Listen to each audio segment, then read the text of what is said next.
বাংলাদেশকে মেধাশূন্য করার যে নীলনকশা সাজিয়েছিল পাক হানাদার বাহিনী, সেই কালো অধ্যায়ের স্মৃতি বুকে নিয়েই দাঁড়িয়ে আছে রায়েরবাজার ও মিরপুরের বধ্যভূমি স্মৃতিসৌধ, যেখানে এখনও ভেসে আসে শহীদদের শেষ আহাজারি আর জাতি ফিরে তাকায় অপার বেদনার সেই অধ্যায়ের দিকে।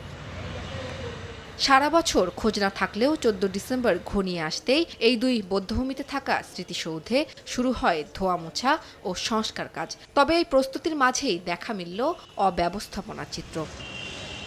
ধোয়া মোছার কারণে সাময়িকভাবে দর্শনার্থী প্রবেশ বন্ধ থাকার কথা থাকলেও তা কার্যত উপেক্ষিত। অনেকে গেট বন্ধ থাকায় সোজা দেয়াল টপকে ঢুকে পড়ছেন ভেতরে। বিঘ্নিত হচ্ছে বছরে একবার পরিষ্কার করার কাজও। পাইপটা রং করতেছি, বার্নিশ করতেছি।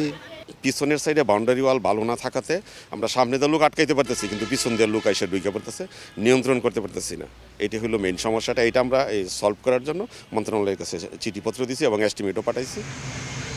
রায়েরবাজার বধ্যভূমি বাঙালির বেদনার প্রতীক, যা এখনও বহন করছে পাক হানাদার বাহিনীর রেখে যাওয়া গভীর ক্ষতকে। শুধুমাত্র 14 ডিসেম্বরের আগে এই পরিষ্কার পরিচ্ছন্নতাই নয়, এর থেকেও বেশি জরুরি সারা বছরে রক্ষণাবেক্ষণ এবং সংরক্ষণে কঠোরতা।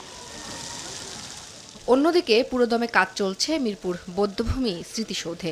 রং করার কাজও শেষ হলেও এখন চলছে শেষ মুহূর্তের প্রস্তুতি। তবে রায়েরবাজার বধ্যভূমির চেয়ে তুলনামূলকভাবে ভালো অবস্থানে আছে।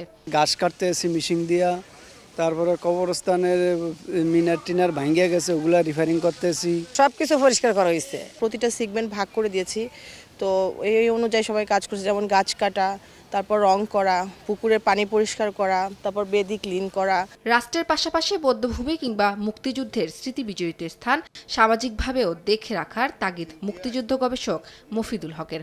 রায়েরবাজার বধ্যভূমিতে যদি একটা লাইট অ্যান্ড সাউন্ডের একটা আমরা ব্যবস্থা করি, সেটা কিন্তু সারা বছরই মানুষকে একটা অন্যভাবে সেখানে সম্পৃক্ত করবে। আর সেখানে যে করুণ ইতিহাস, তার সঙ্গে জাতির যে এটা বিশাল যে নৃশংসতা ঘটে গেছে, এই সব কিছু কিন্তু উঠে আসে।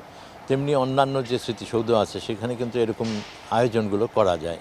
শহীদদের প্রতি সত্যিকারের শ্রদ্ধা জানাতে হলে শুধু নির্দিষ্ট দিবস ভিত্তিক নয়, এই বধ্যভূমিগুলো ঘিরে থাকা সব অব্যবস্থাপনা দূর করা আশু দায়িত্ব।